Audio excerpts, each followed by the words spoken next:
When you're in healthcare, you deal with crisis all the time. It's the nature of our business. People come into the emergency department after accidents. People come in with severe heart issues.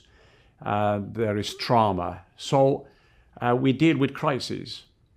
What we went through, however, during the pandemic was at an extent that we had never ever seen before.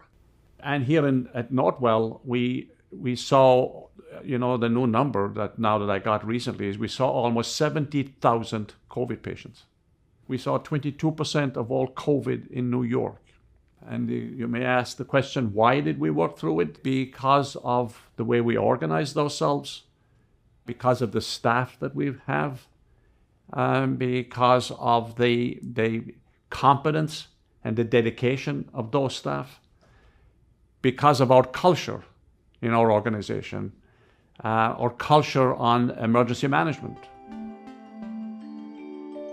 What does that mean when you have to deal with an issue like this? One is to have a real focus on how it is you keep all of your staff safe. Because remember, in any major crisis, if you're in the C-suite, you are, a little bit, separate from the action. Where the action occurs is down on the ground, on the front lines, with your frontline staff. And what do they want to know? What they want to know is a couple of things. One, they want to know if you have these resources to make sure that they're safe. They want to know that you care about them. They want to know that there is a sense of optimism in the organization. That yes, no matter how difficult it is, we can win this. That we are not retreating from this problem. That with us, there was no such thing as retreat. There was no such thing as putting up the white flag. That however difficult this was going to be, we were going to win. You have a winning attitude. You understand reality on the ground. But you know at the end of the day that whatever that enemy is going to throw at you, you're going to win. Staff is looking for that. And they want to see, obviously, the leadership on the front lines. Visibility is important. So this is why I walk the floors on a continuing basis. So, in many cases, against medical advice. As you can probably tell, I'm in the high-risk group. I'm not 20 and I'm not 30. So people said to me, no, you cannot go on the floors. That's too dangerous. My attitude was, well, I expect my teams to be on the floors, on the front lines, therefore I got to go there.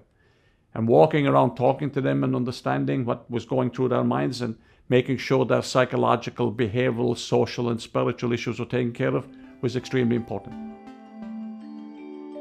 The other thing about emergency preparedness is the equipment you need to provide to staff. Like in the case of COVID, it was masks, shields, gloves, gowns, etc. The staff needed to know that we had an adequate supply of those.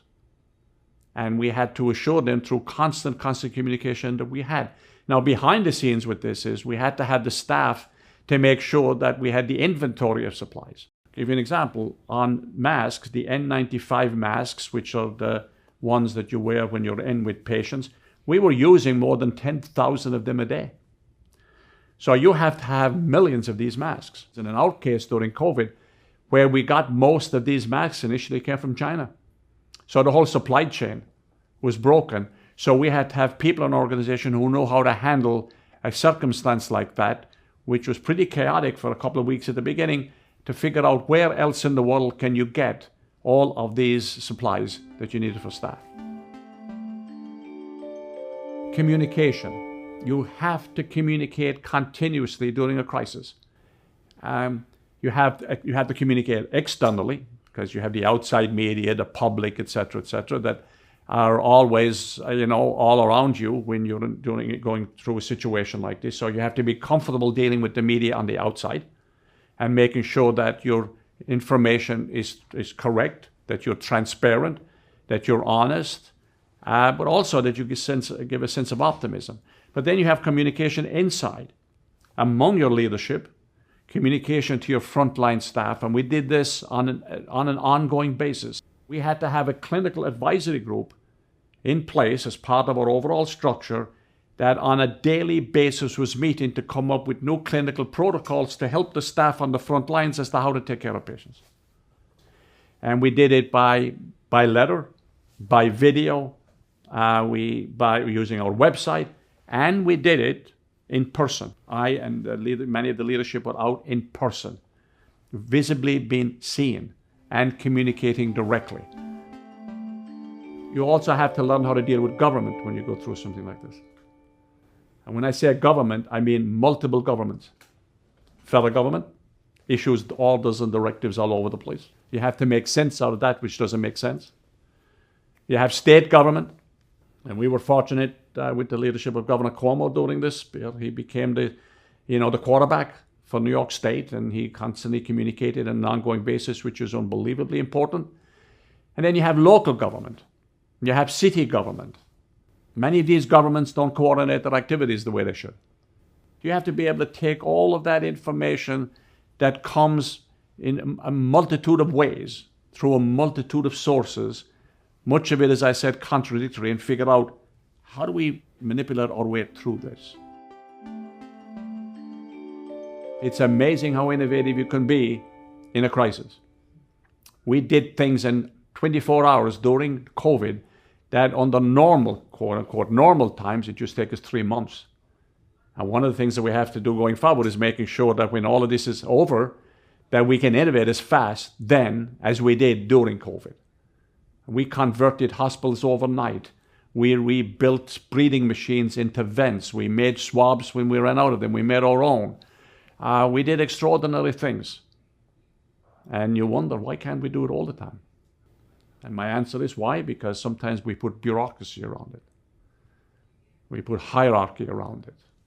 We become excessively democratic. We analyze to death. And then sometimes we analyze ourselves out of a great idea. In a crisis, you don't have time to do any of that. You do it and you find out that it works.